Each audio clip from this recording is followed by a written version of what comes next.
Well, first of all, I want to thank you all for coming here tonight. You've given up your time, and my name is Lannigan. I'm the last remaining trustee here tonight to speak, so I've got the graveyard shift.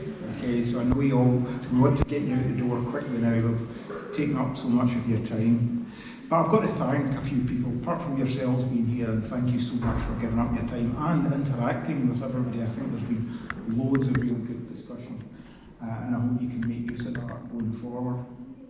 I just want to thank the volunteers and trustees of the LRC, not me, who worked so hard to make this event a success. The amount of effort that's gone into this has been absolutely incredible, and I just wanted to acknowledge that. I wanted to thank Evelyn Tweed for hosting this, and she has demonstrated on many occasions her support for this cause. I was at the debate last year, and she spoke very passionately about it, and I want to thank her and the Minister, Jenny Minto, for her encouraging words.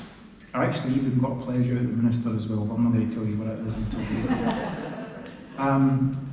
I'd like to thank Liz, Anne and Zara, who's not here tonight, couldn't be here tonight, for the superb work in the patient survey. I think that's groundbreaking. I've never seen any work like that before.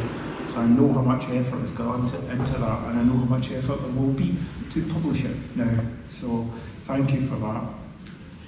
To all our partners and exhibitors, the gin, Dundee Gin Company and others who supported us tonight, and to the What Makes Viruses Tick project, who worked very closely with over the last 18 months or so. I have to say, special mention to two of our volunteers. That's Pauline and Gus. I have to say, Gus is the most patient guy I've ever met in my life. He has produced all of this material, and a number of times people want even the smallest of change to it, and he's never once expressed any anger or any impatience. So thank you, Gus, for that. Pauline is probably one of the, I was 40 years in the NHS, 40 years, and I thought I'd met all the inspiring people between my patients and between the professionals I work with, but I have to say Pauline is right up there with anybody I've ever met in terms of being inspiring. She's an absolute buzzbomb, and the whole event has been made possible on the back of Pauline's energy. She's probably the only person in the world that could make me wear green last year. I was wearing a green sweatshirt, but I drew the line at that tonight, folks. We are so lucky to have Pauline as our charity ambassador. I'd have to say she is an absolute inspiration to us all. So thank you, Pauline, if you're there. She'll be hiding in the back somewhere. Pauline, many thanks. I really mean that. I have to say a very special thanks to our patron for coming up tonight and for giving us such a personal story.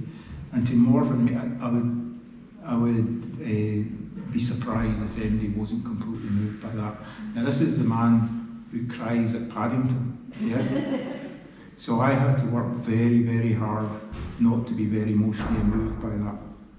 And let me say how inspiring you were, and Rico as well. So inspiring, those lyrics. I think it just makes us all realise what we're trying to do here tonight. So thank you for sharing that with us. Finally, my thanks are to the parliamentary staff here who've looked after us so well, the security people, the catering people. They've all looked after us so well tonight, and I have to thank them for that. So it just remains for me to sum up and finish with a call for action.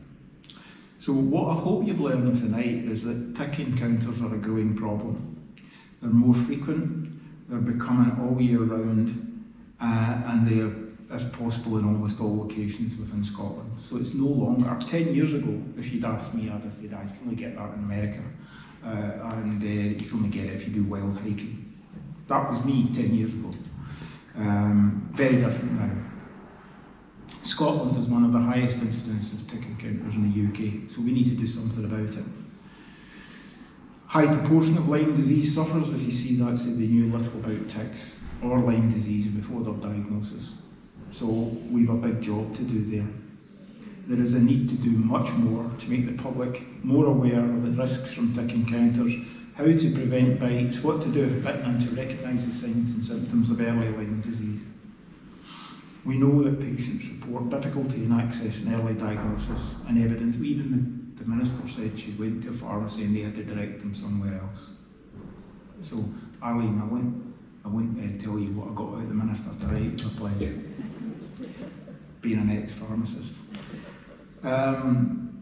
So there's a need to increase awareness among healthcare professionals about tick-borne disease. We heard the stories from Morven May, from Christopher, about the problems that they and their families had had with that.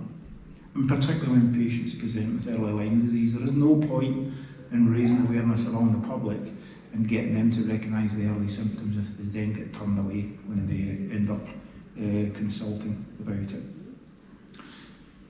The LRC is a small donation-funded charity which really operates because of the efforts of its volunteers.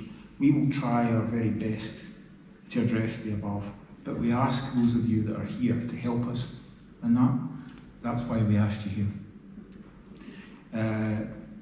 We want you to go back to your organisations, your constituencies, share what you've learned tonight, help us distribute our resources because we can make those resources available to you, and think what else you can do to affect the above. What else can you do to raise awareness among the people that use your outdoor areas, that rely on your education? The people in the Republic of Scotland deserve this. And we want to avoid stories like Morven May's if we possibly can, and we can do it. We can do it. So, last thought for the night is keep the light shining on Lyme. Thank you very much.